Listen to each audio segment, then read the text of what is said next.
72 గంటల్లోనే ఫోన్లోని అద్భుతమైన జ్యోతిష్య పరిష్కారం చూపిస్తారు. నమ్మండి, నమ్మకపోండి, ఇది నిజం.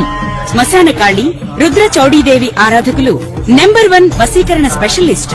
గురూజీ మనిషి పుట్టుక నుండి చనిపోయే వరకు వచ్చే అన్ని క్లిష్టమైన సమస్యలకు పరిష్కారం ఇక్కడ లభిస్తుంది. విద్య, ఉద్యోగం, వ్యవహారం, స్త్రీ ప్రేమ, పెళ్లి, సంతానం, స్త్రీ పురుష వశీకరణం, భూవశం, భార్యాభర్తల కలహాలు, కోర్టు సమస్యలు, విడాకుల సమస్యలు, చేతబడి, అప్పుల బాధ, ఇంకా మీకు ఎలాంటి సమస్యలు ఉన్నా 72 గంటల్లోనే శాశ్వత సెప్టెంబర్ 7వ తారీఖు రాత్రి 9:40 నుండి అప్రాక్సిమేట్గా 9:38 నుండి ప్రారంభమయ్యేటువంటి చంద్రగ్రహణం పట్టుకాలం నుండి విడిపొచ్చేసి తెల్లవారితే 8 అనగా అంటే మధ్యరాత్రి 1:32 వరకు కూడా ఈ యొక్క చంద్రగ్రహణం అనేటువంటిది జరుగుతుంది.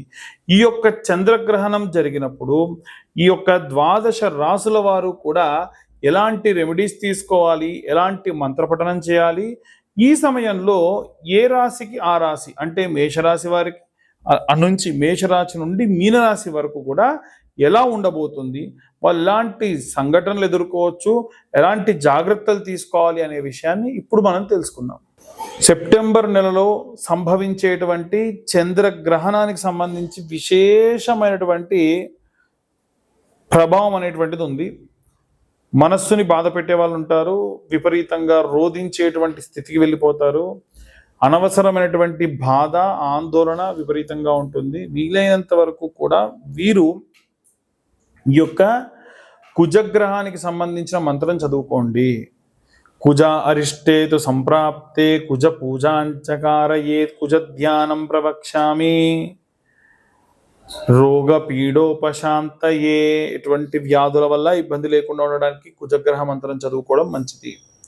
అలాగే భూ సంబంధిత లావాదేవీలు ఉంటే ఈ గ్రహణ కాలంలో కాస్త పెండింగ్ పెట్టుకోవడం మంచిది. అలాగే ఈ యొక్క రాశి వాళ్ళు ప్రత్యేకంగా ఓం వం అమృతకరాయ నమః అన్నటువంటి చంద్రగ్రహ మంత్రాన్ని చదవడం కూడా మంచిది.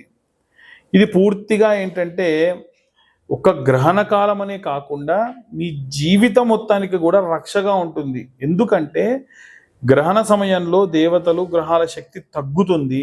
ఆ సమయంలో మనం ఎప్పుడైతే వారి గురించి మంత్రం జపం చేసి పెట్టుకొని ఉంటామో, ఈ మంత్రం జపం చేసేటప్పుడు కూడా ఆ నీళ్ళలో దర్భ వేసుకొని ఉండాలి ఖచ్చితంగా. గర్భిణీ స్త్రీలైతే కింద కూడా వీలైతే ఈ యొక్క దర్భని వేసుకొని పడుకోవడం మంచిది.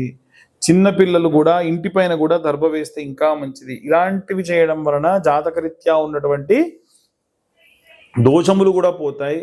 వేల లక్షల రూపాయలు ఖర్చు పెట్టి మీరు హోమాలు చేయించినా ఉండేటువంటి ప్రభావం అనేది తగ్గుతుంది. అందుకనే ఓం వం అమృతకరాయ నమః అన్న మంత్రం లేదు, అరుణాచలేశ్వరుడు యొక్క మంత్రం చదివిన ఈ రాశి వాళ్ళకి మంచిది. అరుణాచల శివ అరుణాచల శివ అరుణాచల శివ అరుణ శివ అదొకసారి మంత్రం.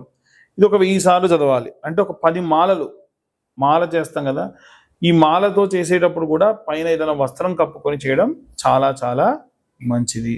ఇక అందరూ కూడా ఎలాంటి మంత్రం చదవాలి, ఎలాంటి రెమెడీస్ తీసుకోవాలి, మరుసటి రోజు దానాలు ఇవ్వాలనే విషయాన్ని ఇప్పుడు మనం తెలుసుకుందాం. చిన్నపిల్లలు, వృద్ధులు, అలాగే గృహిణులు, ఉద్యోగం చేసేటువంటి స్త్రీలు, సినీ రాజకీయ రంగాల వారు, ఉద్యోగస్తులు, వ్యాపారస్తులు, విదేశాలకు ప్రయాణం అవుతున్నటువంటి వాళ్ళు, వీరిలో ప్రత్యేకంగా కుటుంబం అంటే మన కుటుంబంలో అందరము ఉంటాము. అందరిలో కూడా ఎవరికి ఒంట్లో బాలేకుండా ఉన్నా, ఎవరికి ప్రయాణంలో ఇబ్బందులున్నా ఖచ్చితంగా మనకి ఏదో రకమైనటువంటి ఇబ్బందిగా ఉంటుంది. కాబట్టి ఇంట్లో ఉన్న అందరూ బాగుండాలి, ఏవైనా సరే ఇబ్బంది పడకుండా ఉండాలి అంటే ఈ యొక్క సెప్టెంబర్లో వచ్చేటువంటి గ్రహణకాల సమయమునందు మనం ఎలాంటి రెమెడీస్ తీసుకోవాలి, ఎలాంటి మంత్రపఠనం చేయాలనే విషయాన్ని ఇప్పుడు మనం తెలుసుకుందాం. ఈ గ్రహణ కాలంలో వీలైనంత వరకు కూడా మనము భోజనాదులు చేయకుండా, నిద్రపోకుండా, అంటే ఉదాహరణకి వచ్చేటువంటి సమయాన్ని బట్టి కొంతమందికి మాత్రం మనకు ఉపశమనం ఉంది. అందులో వృద్ధులు, ఏదైనా సరే వ్యాధితో బాధపడుతున్న వారు, అలాగే చిన్న పిల్లలు, వీరికి భోజనం చేయకూడదు, కానీ ఏవైనా సరే టీ కాఫీ లాంటివి, ప్రెగ్నెంట్ లేడీస్, అది కూడా ఎమర్జెన్సీ అయితేనే ఫ్లాస్క్లో ఇంతంత దర్భ వేసుకొని ఉంచి ఆ కాఫీ టీని, అది కూడా చాలా తక్కువ మొత్తంలో తీసుకుంటే మంచిది. అలాగే ఏవైనా సరే డ్రై ఫ్రూట్స్ లాంటివి కానీ ఏవైనా సరే ఈ గర్భిణీ స్త్రీలు తీసుకోవచ్చు. అలాగే మిగిలిన వాళ్ళందరూ కూడా మంచినీళ్ళు కూడా, అది కూడా దర్భ వేసి ఉండాలి ఆ నీళ్ళలో, దానివల్ల దోషం అనేది రాదు. ఏం మాట్లాడతారండి, ఇవన్నీ ఇవాళ రేపు అంత ఉత్తిదే, ఎవరు చెప్పారు మీకు అలాగా, గ్రహణ కాలంలో మేము అన్నం తింటాం, బయట తిరుగుతాం. చాలామంది వితండవాదులు ఉంటారు. వీళ్ళందరికీ నేను ఒకటే చెప్తా, ఫస్ట్ గ్రహణ మొర్రి అనేటువంటి వ్యాధి రాకుండా చేయి దమ్ముంటే, గ్రహణంలో కడుపుతో ఉన్న వాళ్ళు బయటికి వెళ్తే, నడి రోడ్డు మీద గర్భిణీ స్త్రీలకు మేము అన్నం తినిపిస్తాం, ఏమవుతుంది? చంద్రుడు సూర్యుడు భూమి మీద లేకుండా నువ్వు అన్నం తిను, అసలు నువ్వు ఇంట్లో నుంచి బయటికి రాకుండా ఇంట్లోపలే ఉండు, ఇలా ఉంటే ఎవరికైనా కుదురుతుందా? అబ్బే అలా ఎలా కుదురుతుందండి అంటారు. అంతే, గ్రహణ కాలంలో ఎవరైనా సరే బయటికి వస్తే ఆ నెగిటివ్ ఎనర్జీ వస్తుంది. దాని వలన సరైనటువంటి చంద్రుడి యొక్క రశ్మి భూమి మీద పడదు. చంద్రుడు అమృతకారకుడు, ఎంతమందికి తెలుసు? ఒక చంద్రుడి యొక్క కిరణాల వల్లే ఔషధి మొక్కలన్నీ కూడా పెరుగుతాయని తెలీదు. మూర్ఖంగా మాట్లాడమంటే, వితండవాదం చేయమంటే, చాలామంది వితండవాదాలు చేసేవాళ్ళు ఎడ్డిగా మాట్లాడే వాళ్ళు ఉంటారు. ఎప్పుడైనా సరే ఔషధి మొక్కలన్నీ కూడా ఈ యొక్క చంద్రుడున్న 15 రోజుల్లో వెలుతురు ఎక్కడైతే బాగా వస్తుందో వెన్నెల, అప్పుడే అవి పెరుగుతాయి. అందుకే ఆయన మంత్రంలోనే ఉంటుంది, ఓం వం అమృతకరాయ అన్న మంత్రం. ఓం వం అమృతకరాయ అమృతం ప్లావయ ప్లావయ యజమానస్య మృత్యుర్నశ్యతు, యజమానికి మృత్యువు రాకుండా చేస్తుంది. ఆయుర్వర్ధతాం, ఆయుష్ని పెంచుతుంది. అందుకనే ఈ చంద్రుడి యొక్క గ్రహణం ఏదైతే ఉందో, గర్భిణీ స్త్రీలకి, వ్యాధితో ఉన్న వాళ్ళకి, గృహిణులకి అందరూ కూడా చాలా జాగ్రత్తగా ఉండాలి. గ్రహణ కాలం పూర్తయిన తర్వాతకి దేవాలయాలలో ఎక్కడైనా అర్చక స్వాములున్నా వారికి తెల్లటి వస్త్రము, బియ్యము, పిండి చంద్రుడి బింబాన్ని కూడా మీరు దానం చేయడం మంచిది. ఇవాళ రేపు సత్తు రేకునో స్టీల్ దాన్నో ఇస్తున్నారు. దానివల్ల మీకు లాభం రాకపోగా ఎదురు ఇంకా నష్టం వస్తుంది. ఎట్టి పరిస్థితుల్లో ఇలాంటి తప్పు పనులు చేయకండి. ఎంత అవుతుందండి? చిన్న చంద్రుడి యొక్క బింబం చాలా తక్కువ అవుతుంది. ఈ యొక్క దేవాలయాలలో చాలా దేవాలయాలు స్వయంభూగా వెలిసిన దేవాలయాలు అయితే స్వామివారి కళ్ళకు కూడా గంతలు కడతారు. ఆ సమయంలో ఆయన యొక్క, ఎందుకంటే అనిమిషులు అంటారు ఈ యొక్క దేవుళ్ళందరినీ కూడా, వాళ్ళు కనురెప్ప ముయ్యరు, వారు ఎప్పుడు కను తెరిచే ఉంటారు. గ్రహణ కాలమందు వారి యొక్క చూపు పడకుండా కంటికి వస్త్రం కూడా పెడతారు. అందుకనే గ్రహణ కాలం పూర్తయిన తర్వాతకి దేవాలయం అంతా కూడా శుభ్రం చేసి ఆ కంటికి ఉన్నటువంటి ఆ వస్త్రం తీస్తారు. ఇలా చేసినటువంటి బ్రాహ్మలు ఎవరైతే ఉంటారో వారికి వీలైతే దానాలు ఇవ్వడం మంచిది. ఏం దానం ఇవ్వాలంటే తెల్లటి బియ్యము, తెల్లటి వస్త్రము. చాలామంది బ్రౌన్ రైస్లు ఇస్తాము, బాస్మతి రైస్ ఇస్తాం, అలాంటివి చేయకండి. తెల్లగా ఉన్నటువంటి మంచి బియ్యాన్ని ఇవ్వండి, తెల్లటి వస్త్రం ఇవ్వండి, వెండి చెద్దర బింబాన్ని ఇవ్వండి, లేదా వెండి గోవునిచ్చినా సరే అత్యంత సత్ఫలితం వస్తుంది.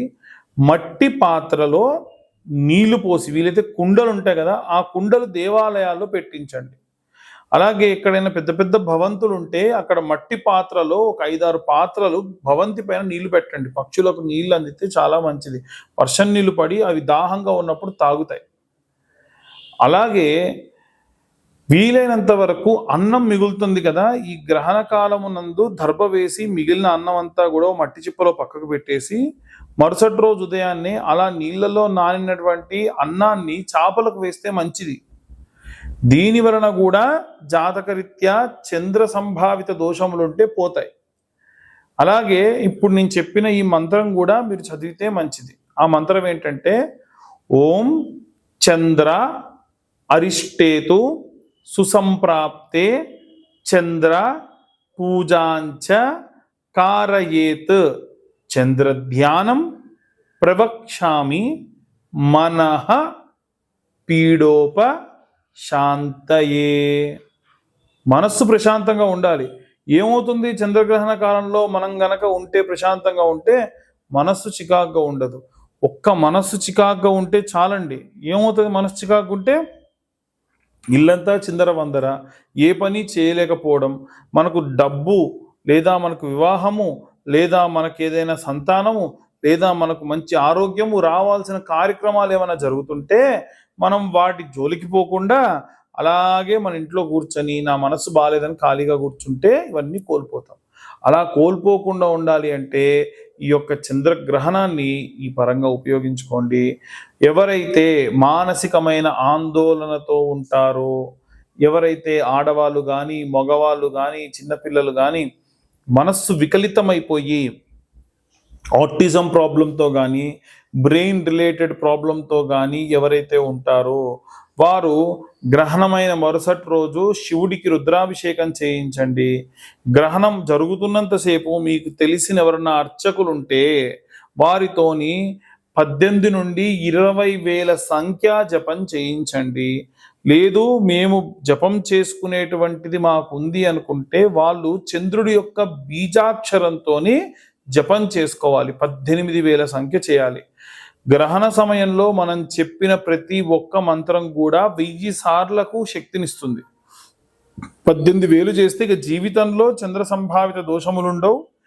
వారి మానసికమైనటువంటి ఆందోళనకరమైనటువంటి రోగములన్నీ కూడా తగ్గుతాయి. కాబట్టి ఈ గ్రహణాన్ని ఈ పరంగా ఉపయోగించుకోండి. ఖచ్చితంగా చెబుతున్నాను. ఆటిజం ప్రాబ్లంతో ఉన్న వాళ్ళు కానీ, నత్తి మాట్లాడే వాళ్ళు కానీ, సరైనటువంటి ప్రాపర్ కమ్యూనికేషన్ అందించలేని వాళ్ళు ఎవరైనా ఉన్నా సరే వారి కోసం ఈ జపం చేయించండి అర్చకులతోని. ఖచ్చితంగా మీకు సత్ఫలితాన్ని ఇస్తుంది. అలాగే ఇవన్నీ కూడా గోచార రీత్యా చెప్పేటువంటి విషయములు మాత్రమే. పూర్తిగా జాతకం విశ్లేషణగా కావాలి అనుకుంటే మీ పేరు, date of birth, time, place కింద ఉన్న నెంబర్కి వాట్సాప్ చేయండి. 2,025 రూపాయలు చెల్లిస్తే పూర్తిగా మీకు జాతకం విశ్లేషణతో ఇస్తాను. చాలామంది వీడియో పంపించి మాకు ఆ మాల ఇవ్వండి, మాకు జ్వాలాముఖి మాల ఇవ్వండి అంటున్నారు. నేను ఫ్రీగా జ్వాలాముఖి మాల అందరికి ఇస్తానని చెప్పలేదండి. ఎందుకంటే ఆ మాలకు అయ్యేటువంటి ఖర్చే ఓ 1,116 ఉంటుంది.